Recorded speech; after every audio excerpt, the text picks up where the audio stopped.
اور قرآن پاک میں اللہ تعالیٰ یہ بھی فرماتا ہے قیامت کے دن محشر کے میدان میں یہ کہا جائے گا وَامْتَازُوا الْيَوْمَ أَيُّهَا الْمُجْرِمُونَ، یہاں کہا جائے گا سارے لوگ ایک ساتھ کھڑے ہوں گے، پھر آرڈر آئے گا مجرم الگ ہو جائیں، اس میں سے جتنے لوگ مجرم ہیں وہ الگ ہو جائیں، ان کے چہرے بتا رہے ہوں گے اس دن، اور ان کو الگ کیا جائے گا، ان کو الگ کیا جائے گا مجرمین کو۔ کس بات کے مجرم؟ اللہ تعالیٰ فرماتا ہے الم اعہد الیکم یا بنی آدم الا تعبدوا الشیطان، پھر رب تبارک و تعالیٰ کا جلال ہوگا اس دن،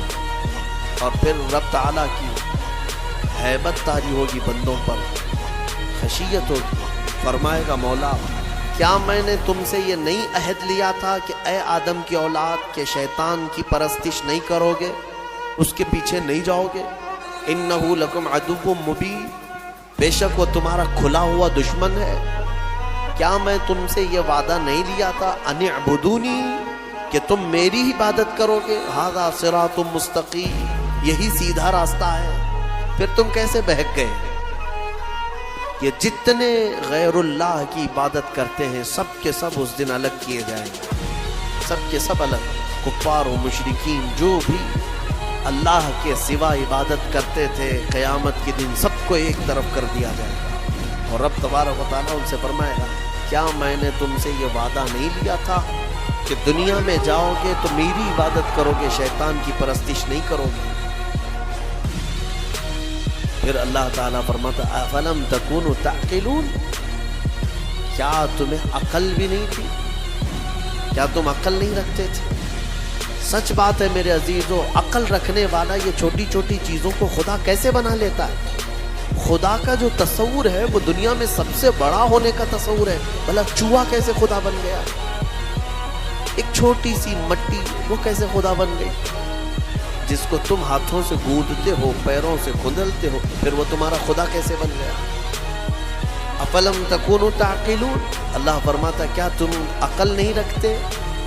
عقل سے کام نہیں لیتے؟ خدا کا جو تصور ہے وہ ایسا ہونا چاہیے کہ اس سے بڑا کوئی نہ ہو،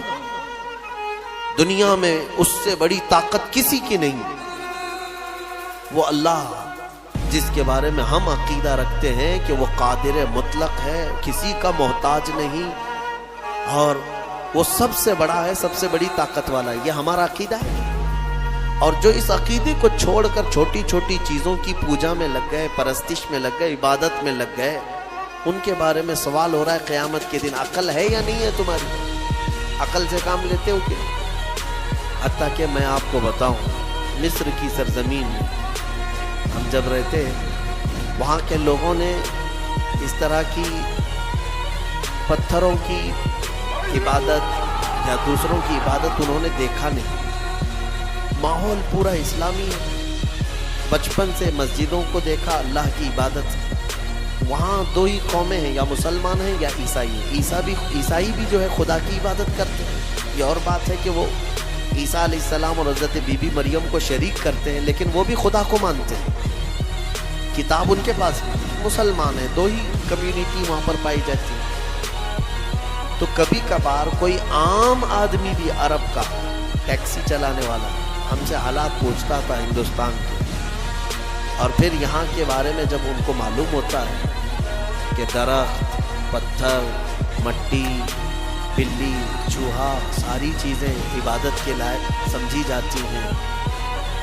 تو ایک منٹ کے لیے شوق ہو کر رک جاتے تھے،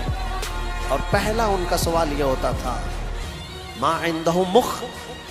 سب سے پہلا یہ سوال کرتے کیا ان لوگوں کے پاس کھوپڑی نہیں ہے؟ کھوپڑی ہے یا نہیں ہے؟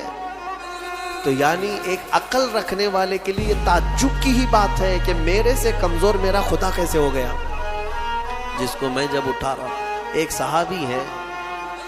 حضور پاک صلی اللہ تعالیٰ علیہ وسلم کی بارگاہ میں آئے اور کہتے ہیں یا رسول اللہ صلی اللہ علیہ وسلم، زمانے جاہلیت کے جب آپ ایمان نہیں لائے تھے کچھ کام ایسے ہیں، ایک کام مجھے یاد آتا ہے تو بہت روتا ہوں، اور ایک کام ایسا ہے وہ یاد کرتا ہوں تو ہنستا ہوں۔ حضور پاک صلی اللہ علیہ وسلم نے پوچھا وہ کون سے؟